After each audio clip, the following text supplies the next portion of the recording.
we've talked about what happens to the electric field of a plane wave when it goes into a dielectric, but you don't see the electric field. The electric field oscillates too fast. You see the irradiance. You see how much energy per unit area per unit time that oscillating electric field is dumping into your eye, if you're talking about what you see. So we derived an expression for the irradiance. Remember, it was the time average of the Poynting vector, and it was EE equals 1/2 epsilon naught c squared E naught B naught. Because remember, the Poynting vector was E cross B, or some constants in E cross B. Well, usually in optics we just think about the electric field, because the electric field interacts more strongly with light, or more strongly with matter. So we usually like to do everything in terms of the electric field and not have to keep up with the magnetic field. So we can make that 1/2 epsilon naught and just convert that B naught into an E naught over C if we're just talking about amplitudes. And it becomes C naught squared, one of them canceled, E naught squared. Okay. So remember, E little e is irradiance. E, anything else, is usually electric field. So this is the irradiance in terms of the electric field. You pretty much square the electric field and include constants. So we know this is the amplitude of the plane wave. But now we have the amplitude of a plane wave in a dielectric medium. So that's 1/2 epsilon naught c. And in the medium, we have the E naught, and that was the original amplitude. But then it decays at Ni, the imaginary part, times the vacuum wavelength times z. Right? We talked about how the electric field decays, and that has to be squared. Okay? So EE then, the irradiance for the plane wave, is 1/2 epsilon naught c E naught squared, the amplitude of the electric field when we started, squared, times e to the -2 Ni, imaginary part of the refractive index, and the vacuum wavelength k naught.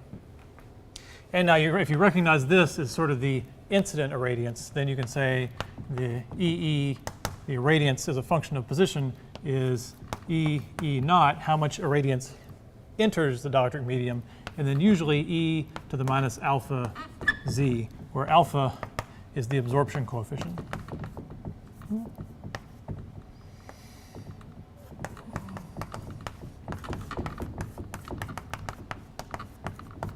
And you can see it's equal to -2 Ni k naught.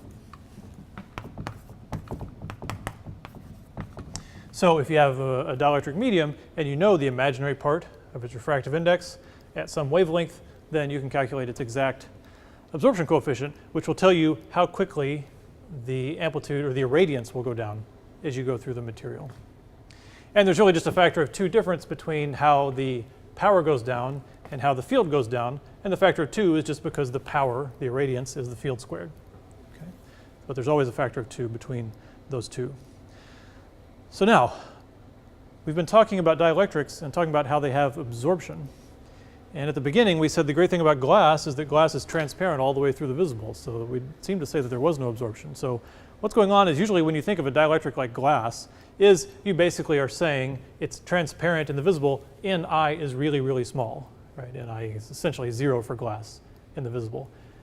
But if you go back to that expression for the complex refractive index of N tilde, Nr plus Ni, it's this big complicated mess and it has this resonant part in it. Right? Where in the bottom it's a square root of omega squared minus omega naught squared. And if that goes to 0, everything gets big. Well, Ni does get big. Okay?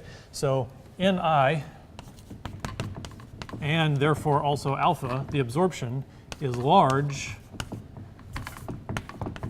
at, or you're at a frequency about equal to omega naught.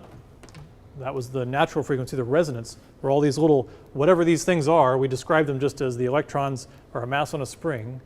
Wherever that resonance hits, you actually are going to have a large absorption.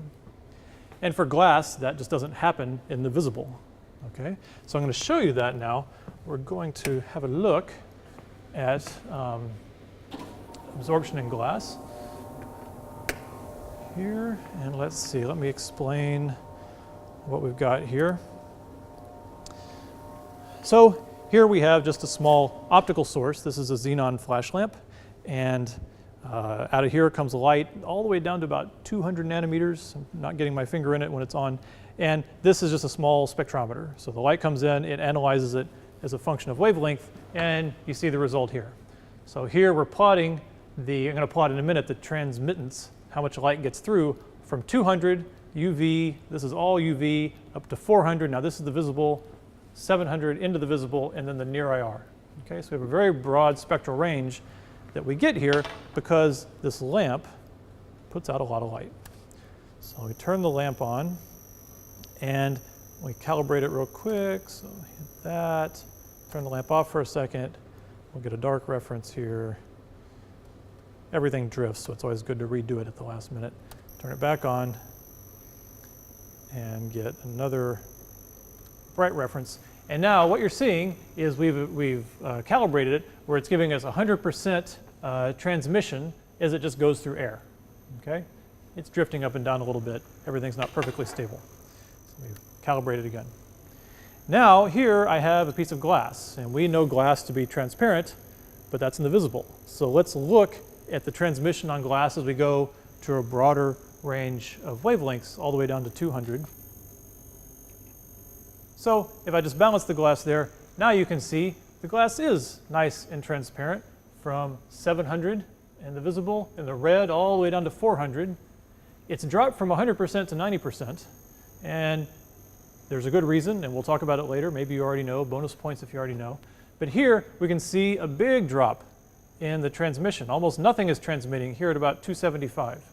So this is all the UV. There's sort of UVA, not so dangerous, UVB, getting dangerous, UVC, very dangerous. So we have stuff down into the UVC here. That's why we're not getting too close. And it looks even like a resonance. You can see a dip right here at about 275. So that is similar to the resonance we've been describing. This is where omega naught is. And we get a very large Ni at that resonance, therefore we get a very large absorption.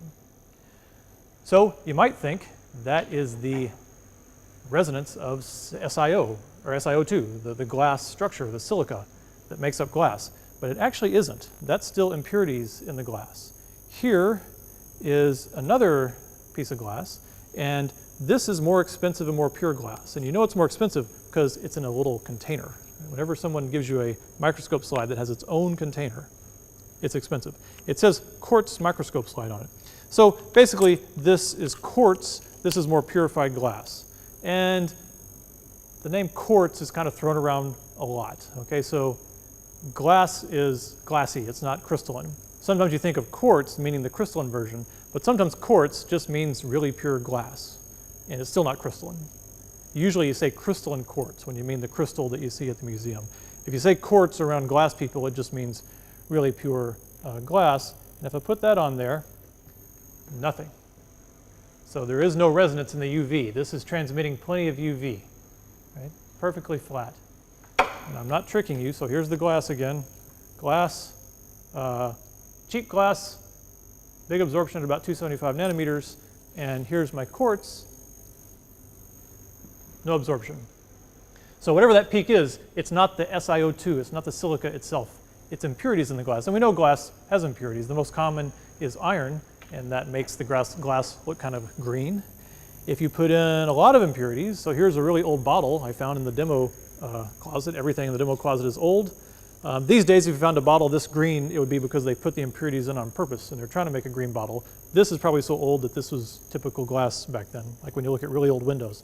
So if I put this on here, and the light still gets through, now you can see why it's green. So something in it is giving sort of a resonance that's absorbing here at the blue. So this is 400, this is violet, and this is blue. It's transmitting pretty well in the green. Here's 532, like my laser pointer in the green. And then some resonances are absorbing again in the red.